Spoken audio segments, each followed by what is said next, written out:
Hello, Oracles. Welcome to our very first Friday Night Live forum. This is an open forum. We're trying it for the first time. We'll see how it goes. If it works out well, we'll continue this going on all year. So I wanted to try something new for the year. We are doing this. So tonight we have on John and Mark, who is currently having technical difficulties. Hopefully we'll get him up and running in a moment. But otherwise, we're going to be talking about Tesla. John has something he has prepared for us this evening as well. So welcome, gentlemen. How are you doing today? Good. Thanks for inviting us. You are most welcome. And again, if anybody else on here wants to join us ever in the future, you are more than welcome as well. Just let me know and I will send you guys links to it. It's two separate links. One link is to join us on here. The other one is to just join us in general to watch. So we'll get right to John here. So what's going on, Isaac? We'll say, Isaac, how are you, my friend? Dan, what's going on? All right. So John, I will let you take it away. So John has something he wanted to go over. This a great way to start the year off. Kind of give us a little substance for the year, to give us a focus here, especially after what we've gone through in 2022. So John, you go ahead and take it away. All right. Thank you. I listened to a lot of Oracle investment shows for quite a while and learned so much about Tesla. But just listening to some of these people with the numbers and what they're thinking. Hey, Mark, he's a no. Is it really leading to happiness? Is it really leading us to personal success? And fortunately, years ago, I was in the same position that Tim was, where finances were really a lot of debt and worked my way out. And I remember there was even a time when I thought I never wanted to be off credit cards because it was like an important part of my life, and I would lose my identity if I didn't have to pay. It was weird, but I know, what it's like to bounce back, and then all of a sudden success comes and this and that. So anyway, had a job, boring job, had time, learned these 17 principles of success, Napoleon Hill, committed them to memory. And Tim, if I can ask you, what would be your definition of success? Definition of success. If you see somebody and you say, wow, that person's successful, what does that entail? Somebody who is able to do what they want when they want. That's a good start, but it can be summarized as a definiteness of purpose, which actually we were talking earlier. You said that exact phrase. A purpose. That's really what it is. It's the definiteness of purpose. That's the first thing. If you want to be successful, you define what your purpose is, and that's going to be what determines your success or not. So, you establish what that's going to be. Can't overemphasize that enough. It's the most important thing of being successful. That's the game. Your definition of success, you roll with it. Not, the stocks went up and down, my portfolio is up or down. It's, am I sticking to my purpose? Next thing is you establish a mastermind alliance. These are people, like for me, it's like Oracle Investments and other people who have this other knowledge and higher understanding of things that I'm interested in that can help me get there. And you need to establish who that group is and, set them and say, hey, these are the people I'm going to go to. These are my go-to for my higher purpose. And they can help me on that level. Next thing, if you have applied faith, sure, there's some people who are very skeptical, pessimists, all this atheists, whatever, and they do very well, negative, but applied faith generally gets you there faster. The odds are in your favor. Have that faith, believe it can be done, and just gets the wind blowing in your direction to help you get where you want to go. Next, Tim, you're running everything. I'm so tired. I'm over it. This is done. I've ran more than you go that extra mile. Being successful, there's no shortcuts. You got to go that extra mile past the point of pain. And that's not a shortcut. But all this stuff, as you'll see, is because it gives you a framework. It takes away the anxiety. You got to have a pleasing personality like Tim does. Very enjoyable to watch, nice voice and all that. You got to have that to be successful. You got to have personal initiative too. So you got to come up with ideas, run with them, believe in yourself, personal initiative. You got to have a positive mental attitude. Some people say that that is the most important of all of them. I think it's definite as a purpose, but positive mental attitude. With that, you just start seeing the things that hold you down start falling to the wayside. So that's why you want to have that positive mental attitude. Now, when you hear this for the first time, it's going to kind of sound cheesy and like common sense, and I know it. But over time, as it stews into your mind and all this and that, it becomes a different realm. So yeah, that's the one, positive mental attitude. Don't tell me I'm going to work, I'm going to get to the top. You start realizing that a lot of that can be holding you down. Okay, you got to have enthusiasm. People can recognize that right away. You can't just sit like this and wait, and people, people will come to you and think you're a rock star. You got to have that enthusiasm, what goes with pleasant personality. Got to have self-discipline. So again, got to do the things I don't want to do. You tell yourself in the morning, this needs to be done. Guess what? It's got to get done. You got to have that self-discipline. Accurate thinking. So you're thinking with the facts. Know what's imagination and what's real, and be accurate in your thinking. Don't just be shady with that or round off things. Accurate thinking across the board, get your mind thinking more focused, and leads to the next one, which is controlled attention. Being able to focus on one subject for the duration of it, just keeping on it, having that nice, long, good attention span, that'll help you get there too. Okay, so earlier we talked about Mastermind Alliance, and like I said, those are the YouTubers and these other people, kind of pie in the sky PhD people who really seem to know things. Elon Musk, they're like, I don't think we could ever be like that. But that's our Mastermind Alliance. These are people like in our cloud and in the heavens, and we get this guidance from them. But there's also this thing called teamwork. And that's why you got to be careful who you pick to be in your Mastermind Alliance. Teamwork is everybody. You move a table with somebody at work, that doesn't mean you want them to be your boss or you're going to have their lifestyle or you want to have that, Target shirt that they're wearing. It's teamwork. You just got to get a job done. Usually it's for somebody else's purpose, what they want you to get done, your boss. And it's different than a Mastermind Alliance. You got to keep those two strained out, if that makes sense. Okay. Like teammates as opposed to a coach, I guess you'd say. Adversity and defeat. Wow, we started off this year really rough. We all took our defeat. So you're saying, how could this be happening to me? With the Yankees, season this year, how could this be happening to the Yankees? Anyway, that's so important because get this one took a while to sink in. You cannot be successful unless you learn from adversity and defeat. Oh, but my neighbor, he born with a silver spoon in his mouth. Steinbrenners, they're born. They're not successful until they learn from defeat. Yeah, that's one of the that's one of the things that I've explained to people as well is, I would rather learn from someone who has, made a mistake and learned from it and have grown from that versus someone who's never had any mistakes at all. It's like someone who's been perfect, like, oh, this person's never made a mistake. I'm like, nah, man. I was like, not that I don't trust someone who's never made a mistake, but how are they going to react when it happens? Everybody at some point is going to face failure. How are they going to behave in that situation? Someone who's been through that adversity is going to be someone who I know is going to handle that well. Someone who has not, but if you see somebody who makes a mistake and they keep making that same mistake over and over and over again, all right, then you question it.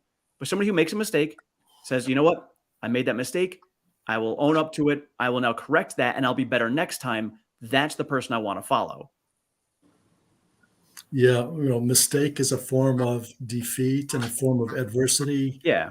But again, it's a very broad thing where you experience something that doesn't go your way and you have to readjust your definiteness purpose to some extent as to what you want to do. Do you still want to do that?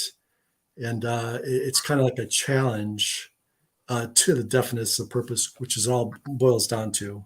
Yeah, and Yeah. just to jump in, those of you guys who are just jumping on right now, John is going over the 17 principles of success. After what we've gone through last year and the opportunities we could be facing this year, I just kind of wanted to kick off the year right by going through some of the principles of success to give you guys a good mindset going into the year. Got to have creative vision. You got to see things with eyes that nobody else sees. You got to know how everybody sees it. Take a step back, take a laugh at them, and then come up with this imaginative or more efficient ways of seeing, what's on the table, what's everybody addressing. Because a lot of times everybody's focused on something, and they're missing, the panoramic view. So you got to have that creative vision. Got to be, fearless with that because everybody will laugh at you when they do. They want you to believe what they believe. They want to herd you into a way of thinking. And at the end of the day, they want to pay you minimum wage and they're getting the bonuses. And Help. see, this is great because I'm sure you guys see my son Benjamin is on here right now, and these are good things for him, because he's a great kid. He listens to me, but sometimes typical kids, they're not going to listen to mom or dad, but if they hear someone else saying it, sometimes it helps it sink in more. So I think this is important for him to listen to as well. So this is good. For me, this is like getting slapped. But if you read these through like 100 times, really try to memorize them, then it starts sinking in. You start getting that good chili going. You're getting something to this. But right off the bat, I remember when I was first doing it, I had a job that I was bored, had time. So I just like, well, I'm going to memorize these just to memorize them. Never thought they would turn into something powerful like this. But they did. They impacted my life. Health. You got to have good health. So whatever it takes, you do, your own physical, make sure you're in good shape. It's a part of success. It ain't nothing else. It's part of the formula. When you look into whether you're successful or not, so many people, it's amazing what kind of demons jump out of the woodwork. Everything from, oh my God, if my parents would have just been different, where would I be today? No, I mean, what else? Oh, I could have done this. I could have done this differently. I don't want to be successful. My family had money. I don't want money. I saw what it, please. It's not about that. It's 17 rules. You open your file cabinet, 17 checklist, check, check, check, and that's all it is. That's not part of good creative vision. That's kind of everybody's kind of going, off the deep end these days. So health is very important, physical, mental. So here's the big one: money. Isn't that why we're all here? Isn't that what this show's about? Oracle investments, right? What are you doing with your money? It's about the money. If you can believe this, the most important thing is your definiteness of purpose.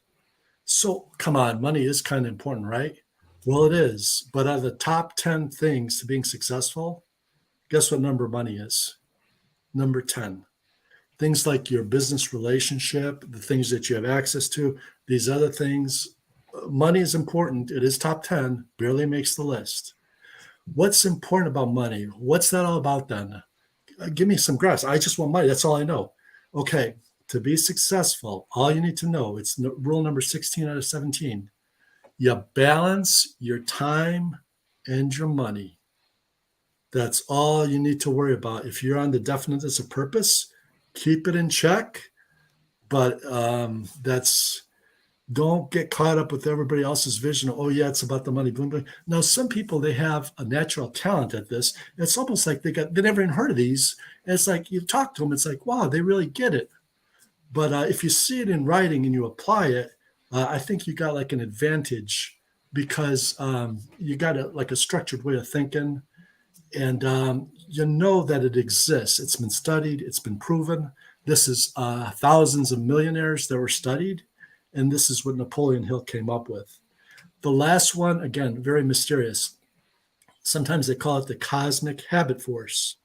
So what side of the bed you get up in the morning, what side you eat your breakfast with, what hand you open your door with, when you take your first step, is it a left foot or a right foot?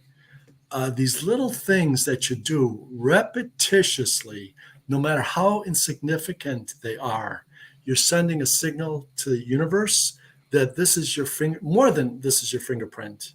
This is how the universe sees you. For the most part, what side do you turn? How do you, the directions you go to work? Try switching it up, go on a route that doesn't make sense. And you just start seeing that things start changing all around for the better or worse. You see that something, besides the fact you waste a couple extra minutes to drive further, but you just start seeing that your mind's like, hey, and you get this dialogue going. So yeah, that cosmic habit force. And that's actually a good one too, especially with what we've been going through, what we've been seeing in the Tesla community is that echo chamber breaking, and people who have always just been doing the same thing over and over and over again. Now we're at a point where it's like, all right, now we're taking a different route. And I know Mark is one of them. So I'm glad he's on here for this is you're just seeing things from a different light. And some people it's, now it's a negative light. Other people it's just, all right, this wasn't as shiny of a penny as I thought it was. Or, hey, you know what? In the near term, we're going to have a little bit of more of a dull penny and it's going to get shiny in the future, but it's not that whole, sunshine and roses that it has been all along. Things are going to change. And it's good to have that vision of different perspective. Things are going to change. And are you going to change? Even if you don't have another direction you can really go to, just do little different things and see how it affects how you think and this and that. For like the last 2-3 months, all I do is sit down every day, watch these YouTube videos for like 3-4 hours a day. And they're so entertaining and all this and that, and they're good. But maybe just go for a walk or something, come back, let the stuff stew, and, get that different perspective. It's all about bringing it in so you have that definiteness of purpose where, what you want to accomplish, what you want to be. Yeah, and that there is always a fluid object in itself. I know for me, I was a manager at Home Depot, and when I was over there, I was like, that was my purpose. I'm like, that's what my focus in life is to go through being a manager. I'm going to be the best manager I can be. This is what I am meant to do in life. And then we went through the housing recession. I got let go and I was like, oh, that purpose is now gone. I was given a detour. That detour led me to what ended up being what the next step was. And that next step, and because I was able to embrace that next step and I accepted it, I was able to move on to that next step and I took it to the next level. And then I left there and I went to the next level as a personal trainer at a gym. And if you are just keep your mind open to the different things that are out there as a possibility, if you get tunnel vision, some people find what they love and that is their purpose early on in life. Maybe they're 6 years old and they figured it out. Awesome. Not everybody's like that. I'm 43. I still don't know what I want to be when I grow up. I have no idea. So I'm just kind of taking it step by step. And it's very much like the Tesla approach of things, which is, be very agile. You have to be constantly taking feedback, see how can I improve? How can I change? What direction do I need to go today? And if you keep that mindset open, but keep those 17 principles in mind by always taking those steps forward and always moving in that direction with those principles, but being able to be, agile and diverse, that's going to change a lot of things in your life. I have just personally, I've lived through that. So I see it and I go through it. And Mark, you can go ahead now explain, because I know you and I've been having these conversations. Literally the last month has been, Mark is like, bull. And he's like, man, well, I'm not so sure anymore. So Mark, give us a little a perspective from your standpoint on that. Yeah. Can you hear me okay? Yeah. Okay. First time on StreamYard, and this is not my house in the background. I was going to say, that's a nice place. You're doing quite well. I changed it and my computer locked up at 5 to 5. And I'm like, oh no. Yeah. So anyway, I retired early on a Tesla bull. I don't want to go into my life story right now, but it's interesting. And I caught this. I sent you a tweet this morning on this Susan. And oh yeah. She's had some negatives with Tesla. She keeps pointing out where Tesla service is ignoring, like Tesla insurance. A guy had a claim 10 days ago, and they're ignoring it. And this guy had a problem with a control arm. The part was ordered, and then he goes to get it replaced. Oh, the problem's no longer here because I put winter tires on it. And they're treating people not good. And it's like, I listened to Stephen Mark Ryan. So I learned what confirmation bias was in 2022. And it's like, holy cow, and I have a ton of confirmation bias. Tim, you're very positive. And it's like, maybe start mixing in some of the negatives. Not that we want to go negative on Tesla, but we need to start looking at that. And if we start talking about the negatives more on Twitter and maybe on videos, bring some, like Stephen Mark Ryan is hardly ever negative. And it's like, but there are a lot of negatives. And I think we need to start bringing, I mean, I don't do videos, but I think there's opportunity to say, here's where Tesla can improve, and maybe why some of the negatives. You know, you hear about Tesla insurance, or you hear about control arms or motors not being replaced. It's like, oh, maybe I'll look somewhere else. And then once you look somewhere else, that customer is gone. Yeah. You know, so that's kind of where I'm starting to figure. Yeah, it's not all about the stock price. And people talking about, you know, oh, I think the price is going to be this and it's going to be this. Well, last March, everybody was paying $700 a share for Netflix. And it's like, it's like, what is going on with these price predictions? So I want to forget all about price predictions, and let's look at what is Tesla doing. And then maybe they're going down because of reality, and it's just confirmation. So that's kind of what, at first I was like getting angry at Susan, like, what are you doing? You're just bashing Elon constantly. It's like, maybe you bring some good points. So for me, I think you could bring a lot of value in starting to, you know, maybe incorporate some of this stuff in and maybe get Farzad. Farzad, yeah. Maybe. And I sent him one video, a private message on a lady that she was going around a dangerous corner, and her car died. And then, you know, it was just this big issue. And I don't know if she was a doctor or a lawyer, and they just treated her not so good. So yeah, and why I wanted to come on. No. And it's good to have both perspectives. And, here, Mark here saying, service vans come out to me a few times. It was nice. And it's good to have both perspectives. Obviously, Tesla's not perfect, and we need to, accept that. And there's some people who just don't. But when I look at it as, what we were talking about before with John is, how are they agile and how are they improving? They're not going to be perfect. Are they more successful than they're not? It sounds like, yes, they are. But it's also good to go outside of that. And so we look at Susan, and, whenever I hear somebody who's negative on Tesla or even super uber bull, I'm going to go look at their profile. I was like, well, where is their mindset? Are they always negative, or are they both? Right. And that's what I want to look at. Like we look at Taylor. Taylor comes out and all he does is beat the crap out of Tesla all the time. I'm like, dude, I was like, it's not like that all the time. I was like, give me both sides of the story, but there's also a modicum of truth to what these people are saying on the negative side of things. There are things that happen that are problems. People get their cars. I had one of the subscribers on here. He got his car and he had a scratch in the side of it. And he's like, no, I'm not going to take that. Another one got in and they had a cut in the back of the passenger seat. They're like, no, I'm not going to take that. Obviously, there's defects. There's going to be problems. How is Tesla handling those problems?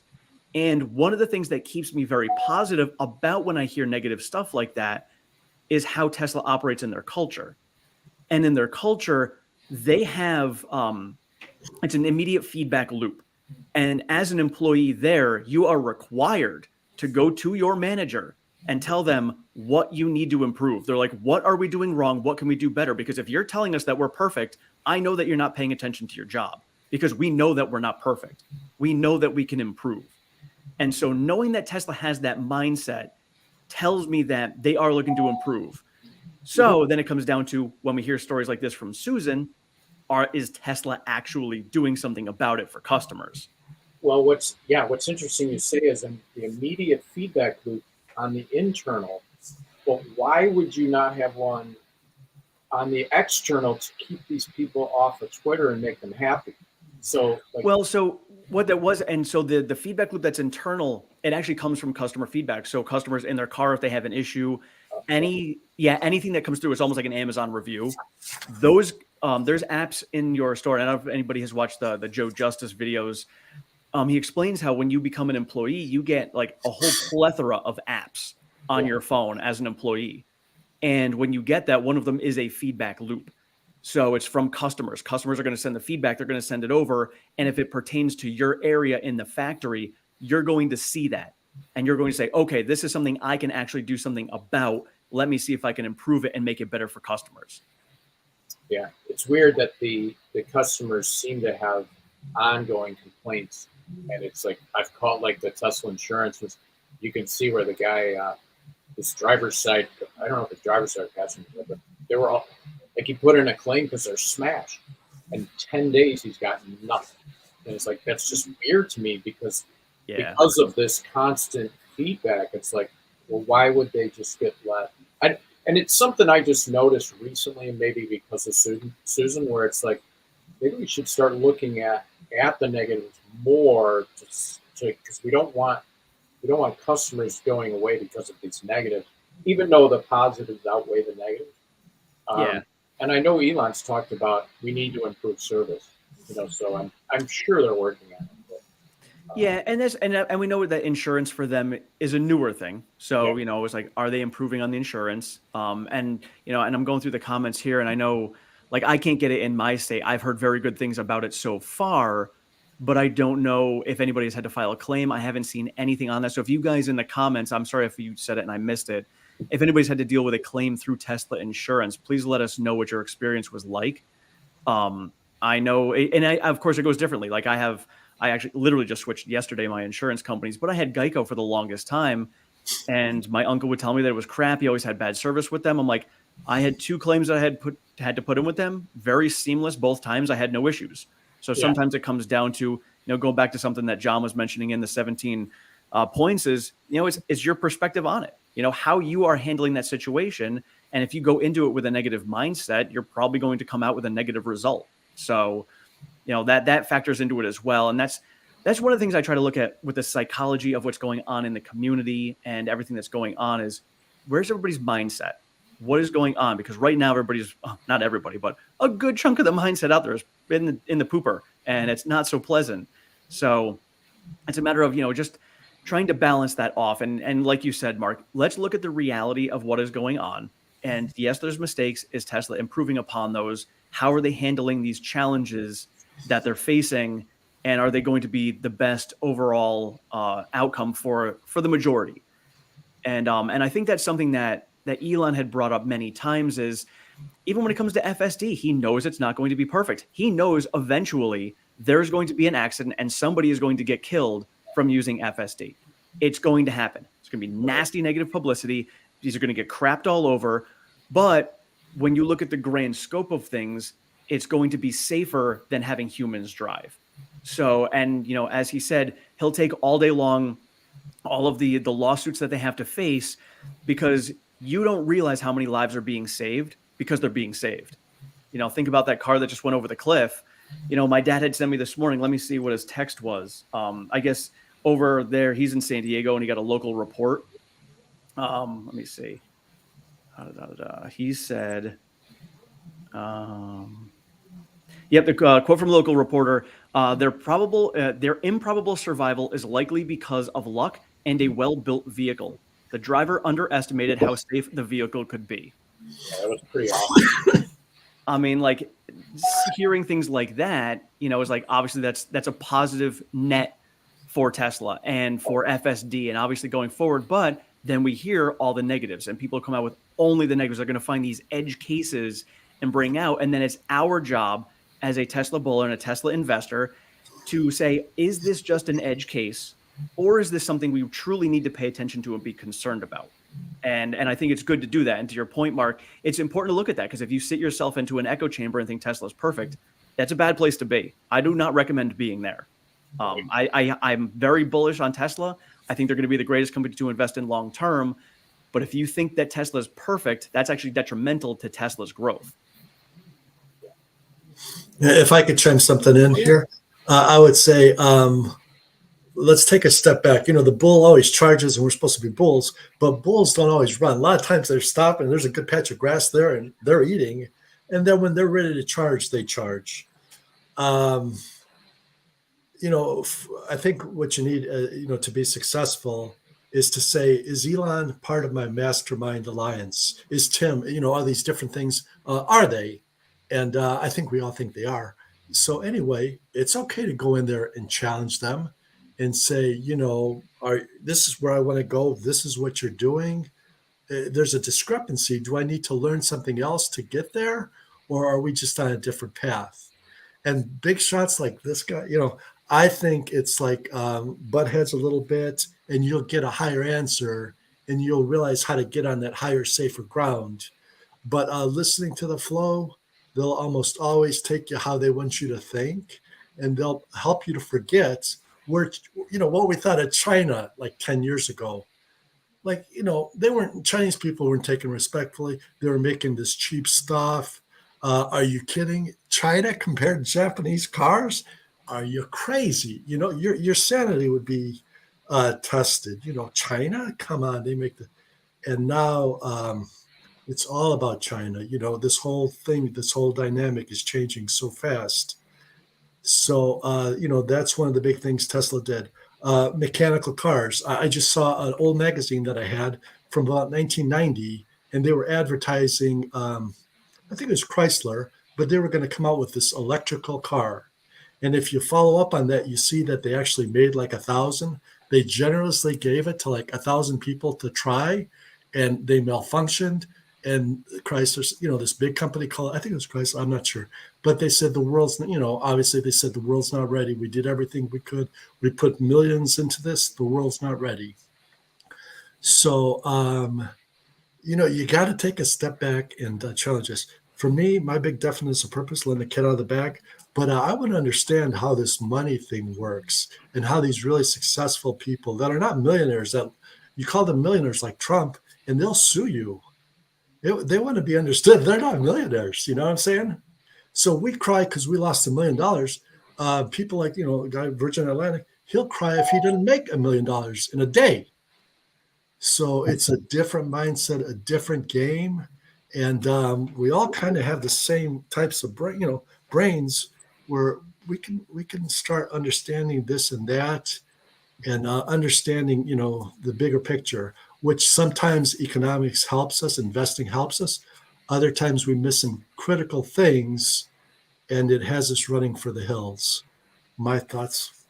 Yeah, and you're so right, because a lot of times, from our upbringing, whatever happens in our lives, our experiences, we get into a box, and we're in that box, and we think this is where we're going to be. This is all we know. And one of the things I teach my guys at work all the time is you don't know what you don't know. And that's why you need to go out there and figure it out. Go find new things, ask questions. I teach my kid that all the time. Ask questions, ask a lot. When he was growing up, he asked a lot of questions. Anybody who has kids know. And I thought I thought he was a normal kid until I had other parents in his grade come over and go like, how do you handle all of his energy and all those questions? I was like, I thought it was normal. I didn't know he was more than everybody else. But knowing this, I never wanted to discourage that. I was like, I will always want him. And I told him, I was like, I always want you to question me. I want you to question everything. Always question what's going on out there, because that's what's going to help you grow. If you think that, oh, I'm only ever going to make $60,000 a year, guess what? You're only ever going to make $60,000 a year. That's why Elon comes out when he says, we're going to shoot for the stars and hope to land on the moon, and we'll probably end up landing on Mars. And that's what the mindset is. But if you don't shoot past all of that and you think, I'm only going to aim for the moon, you might get to the moon. Maybe you won't. And that's it. And that ends up being a problem, because you're really capping yourself, because you don't have it. That's why Elon doesn't put definitive timelines on a lot of things. Like he'll say, hey, here's our goal. This is our goal to hit this. But in reality, it's like, we just want to get there eventually. But if you don't put that aggressive timeline on there, eventually may never come. We know it from when we make our own goals and things, being a personal trainer, helping people lose weight. If you don't put a timeline on that losing weight, you never form those habits, and those habits never get formed to be able to do that. One of the challenges I face as a personal trainer is people be like, oh, I want to lose weight for a wedding I'm going to in 6 months. It's like, that's great. We're going to do that. But we're going to teach you how to form those habits along the way, because if your mindset and your goal is only to lose weight till that wedding, you're going to do whatever you need to lose weight for that point. Then you're going to hit that wedding. And guess what's going to happen after that wedding? You're going to lose it all. And you're going to put all that weight back on because you haven't formed the habits the right way with that infinite and then undefined timeline of success. You make it, when you were talking about it before with habits, when you get up in the morning, what side are you getting up on the bed? It's that I have traded myself. Now it's with, building my business. But when I was working out heavy for my training, every day working out to me was like brushing my teeth. It's like there was no other option. I'm getting up. It's just part of my daily habit. And if you can start making things part of your daily habit, whether it's investing or whatever else you're doing, that's what's going to make the biggest difference.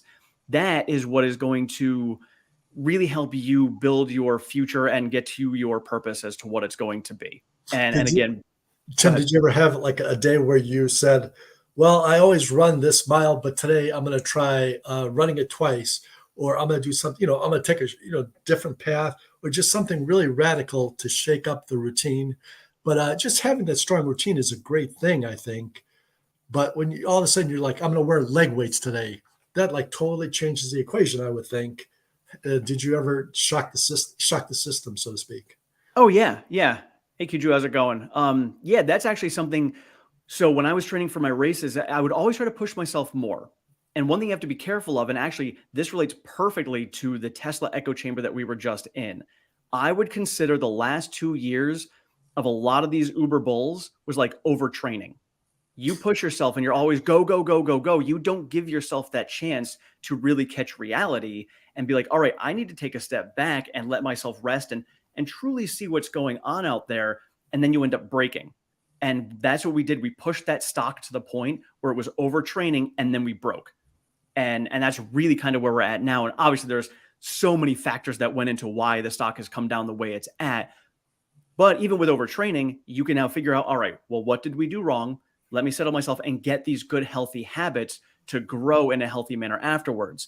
And then that's where you come in. So if we're going to relate it together, as margin would be like that. So that's the day where I'm like, all right, how am I going to push myself today? Today, I'm going to put on a weighted vest. All right. But I'm not going to do a weighted vest all the time, just a little bit here and there. And then I'm going to take it off and go back to my normal training.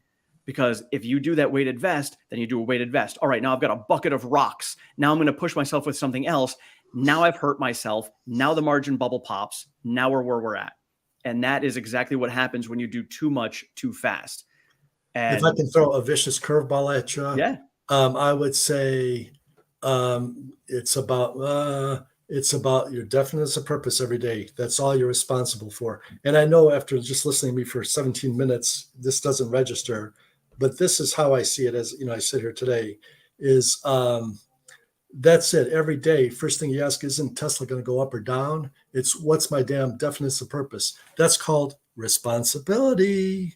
That's your responsibility. So, again, good things happening. What happened? We all jumped on this bandwagon. Dude, I can't get off that. Who cares about my purpose? We're going to the moon, baby. And that's where the purpose is going to the moon. I think exact. The purpose don't go to the moon. It's inside of you, and that's where it stays. Yeah. But we all, we're playing this game and getting charged that this is where to be. And we made certain trades where this was our rationale, and maybe we were right, but this is something I think we need to re-examine in this year is, do you want to jump on things when just because they're doing incredibly, incredibly well? I'll tell you, my biggest regret still is when I was nibbling at Tesla at like 650 and it jumped up to like 950. I'm still not over that. And are you crazy? It's like, do you realize how, but it's like, no, you don't know how disheartening that was when in like a 2 or 3 week span, everybody knew what money was about except for me. I was on the sidelines.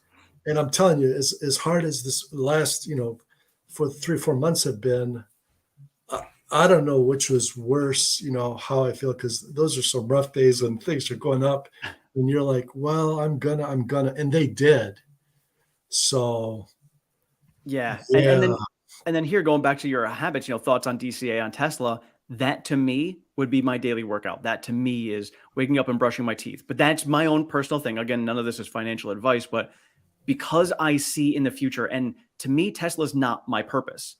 I have a larger purpose. And again, I still don't know what I want to do when I grow up. But for me, I see Tesla being a good way to get me to my further purpose in the future. And so that's why I do this. Just like with training for a 24-hour obstacle course race, you just get up and you do it every day. When you're losing weight, you're trying to get those habits. You just do things every day. And then all of a sudden you're like, oh, I've lost 100 pounds. Oh, I can now run 20 miles. Napoleon Hill talks a lot about how valuable specialized knowledge is. And I don't want to scare anybody because I know some people are better at it than others at accumulating this high tech stuff and these other things. But he does talk about that's a very good avenue to, when you're an expert at something, people, and we're very successful in other avenues, might want to recruit you because you got something they can use. And even if it's a different field, you have that expertise, and that becomes very valuable to them. Yeah. And again, when we're looking at our masterminds, it's, what else what are the habits that you're doing in your life? And again, even if you don't know what your purpose is, what is it that you're doing that is going to help you just become a better you? That's really what it is, how can you become a better you? And we'll always learn from it. And, going to Mark's point, if you are always looking at always good, you don't learn from it unless let me look at the negatives of this. And it's going to help you grow even more if you look at both sides of the coin. We'll dive in. Another thing is like, certain, I don't care if you're religious or not, but like there's a certain religion every day, 3 o'clock, 5 o'clock, 6 o'clock, they got this routine where they face a certain direction and they, get praise. But just think what kind of, they're sending a very strong signal to the universe just with that routine.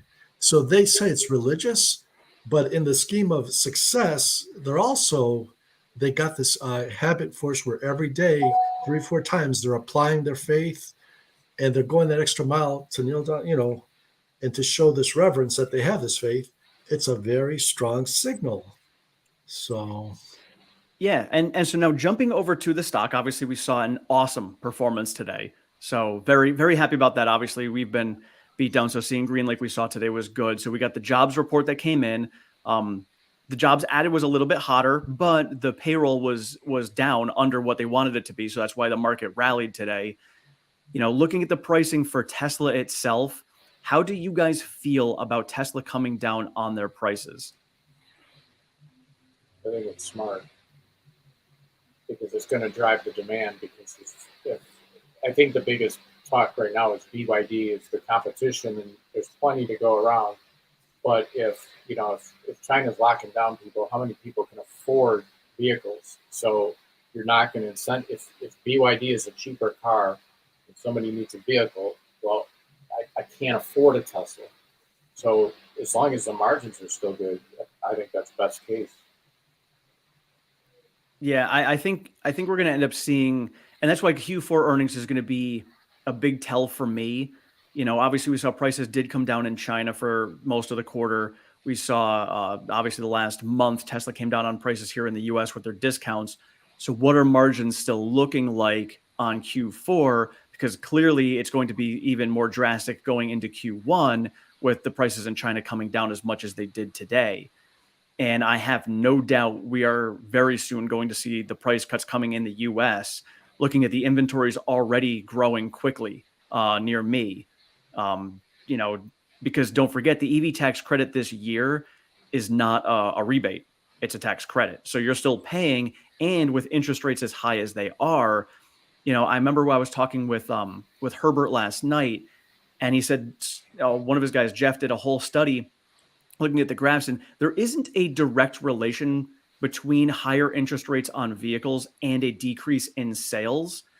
But I personally am one who chose not to. It was other reasons involved as well. But like looking at it, I'm like, I don't want to pay 6% interest. I've got excellent credit, and I'm paying 6% interest on a vehicle that's $65,000. And if I could get $7,500 actually off of it, which is what we saw in December, that's a big difference.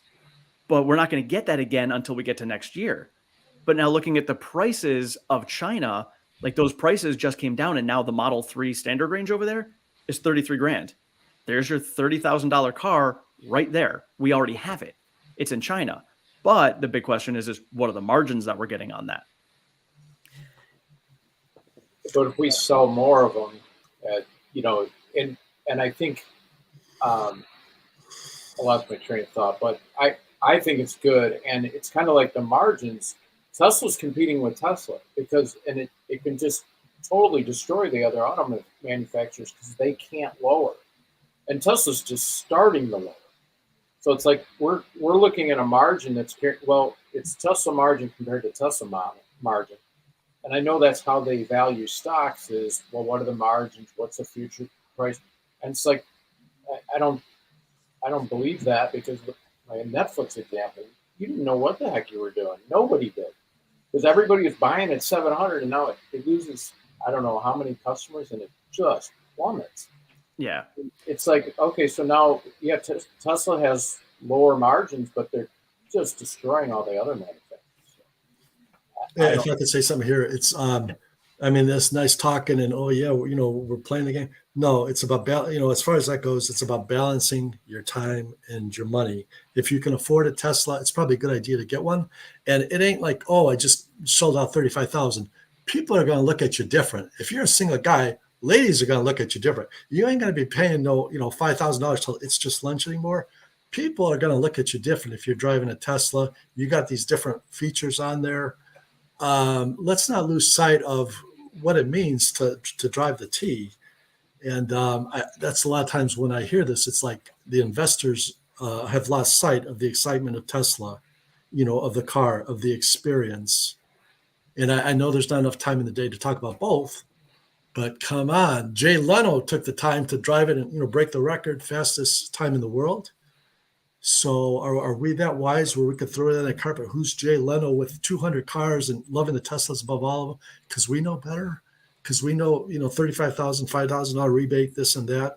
Good stuff to know, but I don't think you want to lose sight. Balance your time, balance your money, and know your purpose. And if you can afford a Tesla, think about it. Yeah, that is a great point because. That's like something you can't even put a dollar amount on. And I remember I'm a Beachbody coach and I met with a potential coach one day, we were talking over the whole thing, saying what the opportunity was for it. And we finished and we went out, we had dinner, we went out to the parking lot and I walked by a BMW and she was like, "Is that yours?" And I'm like, "No." And she goes, "If that was yours, I would have signed up right now." And I was like, light bulb. And I was like, those are the opportunities. And that's something that a lot of people don't take into account is when you make certain choices. And this is why I think I don't specifically believe in luck. I believe we create our own luck. And it's by taking advantage of opportunities. You get presented with an opportunity, you can say yes or no. And it could be a positive thing or a negative thing. If it's a negative thing that's presented to you and you say yes, you've now taken a step down. If it's a positive thing and you say yes, you've taken a step up. And if you continue to take those opportunities, you'll get bigger opportunities that come to you. And that helps you get out of that box that you created for your head. And so that was actually one of the things that I thought about because you and I had that conversation a little while back. And I'm like, that's a great point, especially I'm trying to build my business. I'm trying to grow the channel. If I have the vehicle, that's going to help. But I had to balance that with the time and money. And the money right now, I can wait a year. I can wait a year and get that, and it'll be a better situation for me to do that. But everyone is different. And that's what you got to take a look at and say, if spending this money now, is it going to create a better opportunity for me in the future? If I invest my money into Tesla now, is it going to give me a better opportunity? So going back to the question about, do I DCA into Tesla? You got to ask yourself that question. Only you can answer that. Some people are like, you know what? It is the best move for me to put all of my money into Tesla right now. Others are like, I'm going to DCA. And others yet are like, I'm going to wait and see if we come down further. Again, that is a decision only you can make for yourself. And we're all different. Let me see. What else we got here? Jobs report. We got that. What else do you guys see for, we have a lot of good positive things coming. We know, Generation 3 vehicle we're going to be hearing about at Investor Day. I'm actually really excited for Investor Day to see what they're going to be going over. And looking at the long-term future, me personally, I think this year is going to be the absolute best buying opportunity we're going to see for a long time. And I'm hoping, if any of you guys are listening to this, when we come out of this, please, for the love of God, do not dive in head first with a ton of margin and do this again. Like, not financial advice, but you saw what just happened. You saw so many people get burned. Please be safe and wise with your money. And think about it too, and not to point fingers, not to cause any sort of negative catastrophic effect, but these people who are on margin causing a lot of these problems that were out there, think about all the other people who, they decided they had to sell out because they had their money in retirement. Mark is retired early here. Think about the people who were, you could call it wise or not, but they were living on Tesla as their retirement. And because these people decided to go in on margin and caused this bubble, that also caused a big problem for a lot of other people in a cascading effect. Everybody needs to be responsible for their own money, but the decisions you make could affect other people as well if things like this happen. And we need to be cautious of that.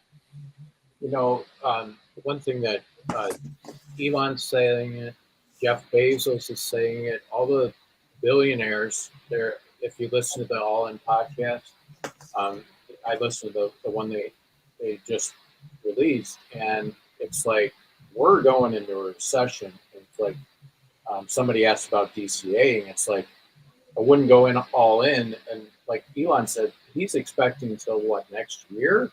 Yeah, the Q2 of 2024 is when we'll probably start coming out of this. Right. So there is absolutely no rush to go all in right now. I'm not buying it all this quarter, just kind of seeing what's happening, because the opportunities are going to be there. Yeah. It's hard. It's hard not to, when you have the money, it's like hard not to buy. But I would have been, you'd have been better off not buying it all last year, but you just don't know. Yeah. But and some people do. Some people who know them, and I think that's what it was, is being in that echo chamber of Tesla, thinking that Tesla was this all-powerful company that was never going to be phased by anything, forgetting that the Fed and the economy are way stronger than Tesla. And that, I think, was a big mistake a lot of people made. Yeah, Elon's been screaming at the Fed, quit raising interest rates, and they're not listening. So yeah. Do you remember several months ago, like New York Police Department said that they were really looking into buying Teslas. Yeah. A fleet of Teslas. So, that's very interesting. Mark, can I ask you, what do you think of Buffett pulling out of BYD? Because I'm with you. It's like, man, it sounds like they got really good numbers there. But at the same time, Warren Buffett just like sold half, if not all of his shares. How does that happen? That's been interesting. And Charlie Munger complimented Elon recently. So maybe they're buying in the background. So if you heard that, man, the stock will go up. But yeah, I look at, I can't remember the website's name, but you look at what are billionaires invested in, and it's pretty much the same stuff we're invested in. It's like they just do it in much bigger volumes. Oh yeah. Well, and think about what Warren Buffett did last year. Obviously, he's been through this. I had Adam on a while ago, and you look at the cycles. Like, we go through the same cycles all the time. Every 10 years, we get a 2-year bear market, and it's not always exact, but roughly around there. And guess when Warren Buffett spends the most of his money? During that 2-year bear market. Yeah, and Elon said it recently that Warren will be buying stock this year. Yeah, and everything cycles. So it's not like the entire stock market is down right now. If you look at what he bought with Occidental Petroleum, they are up significantly last year. There are sectors that do very well during these times. Elon said it too. It's staple stocks. And I know I've had some people ask me, what should we be investing in right now? And you look at the staples. When you go into a recession, what do people have to buy just to survive? Those are the companies you want to invest in, because that's where the money is going to be going from the consumer standpoint. So you put yourself there. That's going to be the safest place. For me, I've got some dividend stocks. I've got some high yield CDs, high yield savings accounts. Cash flow generation is so important. We look at a lot of the other YouTube guys out there. It's like they're saying that they're all in. Stephen Mark Ryan is all in. That's awesome. Good for him. But where's he getting his money from? It's not like his Tesla shares are just spewing out and giving birth to more money. He's obviously getting money from somewhere else. His property. Yeah, and it's properties. A lot of these guys, it is real estate. And so that's why all year long I've been preaching, go do something to bring in cash flow generation, because at the end of the day, if the stock portfolio goes to zero, if Tesla crashes entirely, you still have something to go on. That's it. Robinhood is 4% interest on uninvested cash right now. So that's a great place. Yeah, that's awesome, because I've got SoFi, and SoFi right now, if you do direct deposits through them, it's 3.75%. So both of them are good. And again, I recommend somebody looking out, go check where you can. I've got TD Ameritrade. They've got a lot of CDs, because interest rates go up, CDs go up. And right now I'm getting 4% on CDs through TD. So, look at your own bank. A lot of banks have them. Look at any place you can get some sort of returns, because, I can't see the future, but seeing where the Fed is looking right now, I cannot foresee the stock market going anywhere great this year. I think we are going to finish more green than red at the end of this year, just because we crashed so much in 2022. But it's not like we're going back to the moon. We're not getting a V bounce by any stretch of the imagination. It's going to take probably a couple of years for us to climb back out of this. As Mark said, we've got plenty of time to buy. So I would not put yourself in a situation where you're panicking because you're afraid you're going to miss the bottom. If you are afraid, like for me, the reason I DCA daily, just to be open with you guys, is because I need to do something. I can't sit and do nothing. I can't just have my cash sit there and do nothing. So I've done the math for myself to know that I can put in the $25 a day, still put money into cash, still have money on the side to buy a house, still have money to pay my bills, still have money to invest in the business and the channel. I've done that math for myself, but I do that because I'm like, $25 a day I can spend. I can afford to lose that every day. That's fine. It makes me happy. Well, and overall, you're going to have a better cost of average. I may, if I'm not doing it this quarter, I can do it whenever I want, but I'm kind of just seeing where things are going. And if it goes up 10%, then I put in okay, I missed it. So what? Because we're not, if we're expecting the stock to be here in 3 years, we wouldn't even be talking on this channel, because we expected the 10x.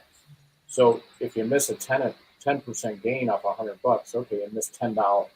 Yeah, exactly. But if you miss that 10x and just never get into it, that's right. I mean, and look at your time horizon. If you're thinking, hey, I want to invest in the company for 10 years, and in 10 years, I think the company is going to 10x, even if you miss it at the 2x mark, guess what? You're still going to 5x your money after that.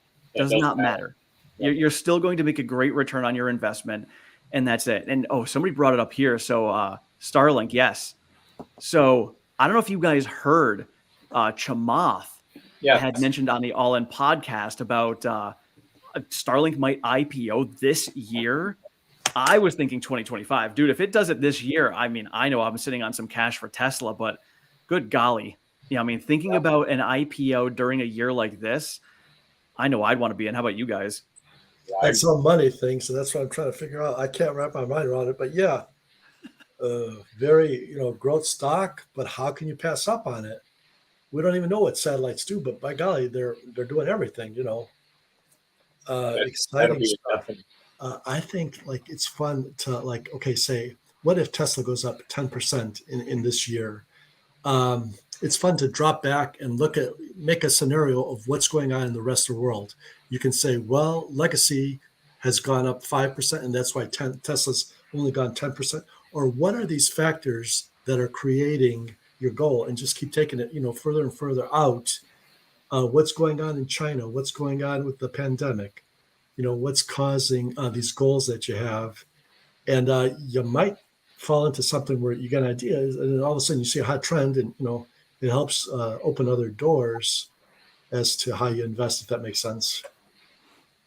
Yeah, I think the fact that the U.S. is giving all these incentives, well, they're directing this green energy stuff, and it's just that's where things are going. And then Stephen Mark Ryan has said all these car manufacturers are going to have to go through the pain that Elon did with the Model 3, and they aren't even close. Like Chevy can't produce anything that doesn't catch on fire or in any kind of volume. Rivian just hit these pathetic volumes. Oh, the competition's coming. It's like, really? So they have to go through that Model 3 stage. So they're not even close. And when they do now BYD might be different, but how does a BYD, that'd be a cool video, how does a BYD compare to a Tesla? Do they have over-the-air updates? Like, does anybody have that you know? 'Cause Yeah, that'd be a great video. there's a couple of people I've spoken to, and BYD is, I mean, it's a good vehicle. From what I've heard, that it's a good vehicle, not a Tesla, but it's a good solid vehicle. You know, it's what you would expect from a lower priced vehicle EV. But it's good. So imagine like the Bolt, and I've actually had somebody on here who owns a Bolt and they love it. They love the Bolt. It's a great vehicle for them. But I would imagine the BYD is probably something very similar to that. It's not going to give you all the bells and whistles that a Tesla would, but it's a good solid car. You know, I've got a base model Honda CRV, and it does what it needs to for me. I think that's probably where some of Tesla's problem is how many people can afford the $65,000 Model Y or even a $50,000 Model Y at 6% interest, maybe going up. And then that BYD hits that price range, and green energy is where it's at. So they're going to buy the BYD. But I don't think that's hurting Tesla long term, because once Tesla hits that price, why would you buy anything like Mark, I think especially if there's like a real estate crash where all of a sudden, do I want to put 50,000 into a car or upgrade in a house, you know, almost like a mansion, because the price of their houses come down so much? Yeah, we looked at prices in Utah, and for what I have in Illinois, you're talking 700,000 and a couple 100,000 in Illinois. So those, and I have friends that are in real estate out in Utah, and they said mainly it was people coming from California that worked remote. Well, they can no longer sell their house, so that crash is coming. Oh yeah. And then, okay, so another thing that's going to be a problem for Tesla too is, Or like we like to say, those buying opportunities are coming, you know. well, but look at CarMax and that Carvana. There is going to be a flood of used cars that are just going to hit the market, and then, you know, and then the Tesla's higher price, and those cars are going to get wholesaled off. So that'll hit the market for sure. I would think, but that'll just slow down the growth a little bit. But I gotta say, what excuse me, but I gotta say, one thing that really showed at me what Tim says. A lot of times Tim says something that's really subtle and stuff, but it's like, whoa, slow down. But he's like, you know, the big news today, Tesla went up like 3%. Why? Because they're going to drop these prices like hotcakes. What a crazy day. Started. Everybody knew this. It went down 7%. By the end of the day, it's up. You know, how do you make sense of this? But Tim, I think, dropped a subtle one. It's like, and this is how I understood it. But he's like, well, it sounds like there's 1 million Teslas on the road. Demand's going to go through the roof. By the end of the year, going to be 2 million cars on the road. Is that good for Tesla? You know what I'm saying? With this, with the price drop in China and all of a sudden, Tesla is going to become more and more of a common vehicle. And I think the spoiler alert is, once you get all these things on all these Teslas on the road, when the facilities come to FSD, all these other things, you know, those cars are already out there. Like you're saying with the computers or the phones, just get the phones in people's hands. The monthly fees, they're going to make the telephone company rich. Yeah. Tim, if you could give us a little more insight on what you said, because it's like, dude, whoa, you know what you just said. Yeah, because the game stopper. It's like, yeah, there's going to be a lot of tea on the road now. So yeah, can you expand on that at this time, or is it too early? no. So when you think about it, we're transitioning now from ICE vehicles over to EVs. So people right now, when they have to get a new vehicle or they're wanting a new vehicle, they're going to be making that decision. Do I get an ICE vehicle or an EV? The EV market barely exists right now, just like the smartphone market. So the more Teslas can get out there, it's going to be very much like Apple. So we're going to have all these things out there. There is currently right now in most of the world, China has the competition with BYD and some of their startups. But otherwise, there really is no major competition anywhere else in the world right now for Tesla. So the faster Tesla can get out there during this dip, where we're going to see a lot of people ditching their ICE vehicles and switching to EVs, what are their options out there? If Tesla is their major option and Tesla can really get out as many as they can, people are tending to stick with Teslas long term. So if Tesla is the option that people want to go with, and it's available for them, which is what we did not see the last 2 years with all of the demand. You know, I had to wait a year to get mine. we're going to get to that point where right now, demand, people can get a Tesla right now. If they want it, they can have it right now. If somebody wanted an iPhone, they could get it right now. You want that little bit of a demand bubble in the beginning, because it kind of creates that need and that want, and like, I'm willing to wait for it. But going into this kind of phase right now where people are like, all right, what is my option? Tesla clearly is the best option. They're going to do that. Now we hit 2025 where GM wants to have 2 million vehicles on the road and sold. Tesla's going to have over 10 million plus. And that's what they're going to see. And these people now have it in their hands. Tesla has the opportunity for the next 2 years to all these new EV consumers. That's going to be their chance to get into these people's hands. So now we're going to see more Teslas on the road. The more they're out there, the more you see. The more you see, that's their word of mouth advertising. Now more people want them because they're like, oh, my Tesla is awesome. So you're going to want to go get one. My friends have one. This is why Apple right now has like a third of the market when it comes to smartphones, because so many people had them in the beginning. They created that. Then they've got their ecosystem that goes around it. Now you're going to get a Powerwall. You're going to get solar. You're going to get whatever else Tesla comes out with. Hey, you know what? Everybody has FSD. It's awesome. I'm going to get myself FSD. Who knows what they're going to create in the future for any software? So the more hardware you can get into people's lives right now, the more you're going to have that ability to get into their lives with future products down the road. You know, you bring up a really good point. My dad actually wants to drive a lower cost electric vehicle, Chevy Bolt. So I call the local dealer. They had one coming in. It sold before it came in. And that was last month. And they said they have one coming in February, maybe. And this is a Chevy Bolt. And in the summer, they had like 9 come in. 8 were sold in one day. So these are selling before they hit the lot. Yeah. Which my dad will never buy a car before he drives one. Right. But the fact that now you're going to be able to get a Tesla at when you want, that's going to make, I think you hit the nail on the head. That's going to make a tremendous difference. Yeah, and the big thing with that too is think about how many Tesla owners that are out there. You ask them about it, like literally every single Tesla owner I have spoken to is like, you want to drive it? Like most people with other cars are like, oh, I don't want you to drive my car. Tesla owners are like, you want to try it out? It's awesome. Get in this car and drive it. And that excitement there is going to go miles. And like you said, you know, some of the older generations, my dad is one of them. He wants to be able to get in there and test drive that vehicle. That's what they grew up with, you know, and hell, even with me, I wanted to drive it before I bought one. You know, I knew it was awesome, but let me drive it first. Yeah. And because you're going to have more Teslas on the road, you're going to have more owners be willing to say, hey, go ahead and drive my car. But if you don't have the Bolts on the road or even available for someone to test drive, they might not go and get it because there's nothing to compare it to. They're like, I've driven a Tesla. Let me see how the Bolt compares. Oh, I can't drive a Bolt because there's none available to drive. I'll take the Tesla. It's funny, too. I took multiple friends to test drive Teslas because I want to get the word out. I love driving them. And he works at a company that sells Porsches, Lamborghinis, and he was telling me, like, on the way there, he's saying, well, what do they do with the recycle the battery? You know, he's saying everything the media says. He had no clue. He gets into it, and he says, oh, my God. And he had no idea. And then he's sold on it now.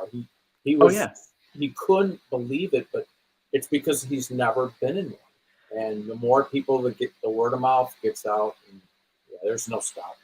Yeah, my dad's one of my favorites to talk to because he watches, mainstream media. That's what he watches. That's what he follows. But like he'll come to me and I give him most of the information about Tesla, but he'll give me information and it's like, oh, hey, I just heard this on the news. And I'm like, that's awesome. I heard that on Twitter 2 days ago. I was like, there's such a lag when it comes to mainstream media. So, you know, just knowing that with consumers, you know that they're not getting the true aspect of what Tesla really is all about. They're just getting what they're fed. So, you know, it's good to break out of that and just really see what's truly out there because, you know, if you're stuck in that echo chamber of mainstream media, you're missing out on a lot. Yeah, my dad tells me how Elon's failing and Tesla's going out of business because of the mainstream media. So he's not fond of what's happening with Twitter just because of the political stuff. So I know that's a different conversation. I know. And I have friends who do the same thing. They'll ask me about, you know, tell me all the stuff that they've seen with memes and stuff about Elon and Twitter. And I'm like, are you guys on Twitter to see what's actually going on? They're like, no. And I'm like, well, guess what? I'm getting it right from the horse's mouth. So I think I know what's going on, whether it's true or not, at least I know what's happening in real time. You guys are just getting what's fed to you from somewhere else. Well, the horse's mouth, meaning literally Elon. On Exactly. Twitter. I mean, that's awesome. I mean, just Twitter Spaces alone is just an awesome thing. Oh yeah, and the way I've talked about it with Elon too is, even if the people who aren't going to believe him aren't going to believe him, so even if they came on Twitter and listened to what he had to say, it's not going to matter because they're not going to believe him. Yeah. So all I ask is like just listen to what he has to say, whether you believe him or not. At least you know what the facts are that he truly said. And then you can judge for yourself, see what happens down the road, see if what he said actually comes to fruition, whatever it is. But if you're going to take somebody else's perspective about what he said versus what he truly said, that's where the problem is. Oh, yeah, 100%. Yeah. Let's see. Oh, been on for a little over an hour. We will get off of here in a few minutes. I do have to go eat dinner. Let's see if there's any other questions in here. Is there anything else you guys want to chat about? No, first time on this unique experience for sure. Yeah, no, this has been awesome. Thank you guys for coming on here. Yeah. And again, to anybody in the comments, if any of you guys want to do this, I'm going to be looking to do this on a regular basis, probably on Friday nights, or if there's another night that works for you guys, it'd be 6 p.m. Eastern time. If there's people from around the world, maybe I'll jump on the weekends, just because I know time zones are different everywhere. But this is good. And I like to have you guys because, as I've said it before, while I may be one voice of the community, you guys are really the heart and soul of the community. And I take a lot of the comments that you guys give me and a lot of the discussions that we have, and I use them because you guys give me all the different perspectives, and I appreciate that. So to be able to have you guys come out here and have a live chat is so much more fun than just, chatting in the comments section. That is, I got to tell you guys, as a content creator on YouTube, that comment section is just brutal. It is not easy to navigate at all. Like I know Tesla Bot, who's on here, I don't know if he's still on. In the beginning, he's like, why do you comment the way you do? Because like I don't tag people's names all the time. Through YouTube Studios, you can't do that. I have to actually, and it's easier for me to navigate through comments through Tesla Studio or through here he is, Tesla Bot. It's easier for me to navigate all the comments and see who I've missed by going through YouTube Studio. But when I actually go over to YouTube, but in order to tag somebody in like when there's a chain of a bunch of different comments that's going on a full discussion, if I want to respond to somebody directly, I have to go back to the YouTube app itself, find that comment that somebody tagged me in, and then retag them. It's a nightmare. And it's just doing it from my phone. I don't do it from my computer because I'm never with my computer. But yeah, so for you guys, if you're ever wondering if I haven't responded to you, I try to get to everyone's comments and respond to whatever you guys say. So Brian says you just have to, you just have to type @name and do it. No, Brian, I've tried that. Maybe I'm doing it wrong, but I've tried that. And people are like, why are you just writing it that way? And it didn't work. I don't know. Maybe I was doing it wrong. But yeah, that did not work. I tried it. That's because that's how you normally do it, like on Facebook and Twitter and stuff. Wouldn't work for me. It drove me nuts. So I don't know. But again, to you guys, I try my absolute best to get to all your comments. So if I don't, it's because of the comment section being as rough as it is. Hopefully Elon will do something on Twitter where you can start just broadcasting. Yeah, I know it's coming. And for you guys who are on Twitter, I'm going to try doing some Twitter spaces as well, because it's going to be a format like this. But for you guys over there, it's a little more open format as well, just to be able to have these open discussions. Because I think these are really good to have for the whole community as well, just to be able to have everybody come out here, say your piece, talk about things, give your perspective. I think it's really, really good to have this. So hopefully Elon can build things on Twitter to make it even better than what it is with Twitter Spaces also. So otherwise, I thank you guys for being on here. This was awesome. Great first time doing this. Otherwise, we will see all of you guys later. Thank you all so much for being here. Thank you. Just a quick final thought. Mark, you go to, and I've been to Tesla dealerships and stuff and, customer service and this and that. My gut feeling is some of the Tesla workers and stuff, they're all very politically savvy. And remember a couple of years ago in China, the girl got up on top of the car and started jumping down and saying, hey, where's the customer service? there's a game here that we don't understand. It's not common sense, but something's going on with customer service, maybe a big change. I don't know, but yeah, that is a big problem with the customer service. I think something is brewing in the background. Okay, thanks. Happy New Year. No problem, John. We'll finish All on that one. Thank you guys so much, and we will see you all later. right, thanks, man. Peace.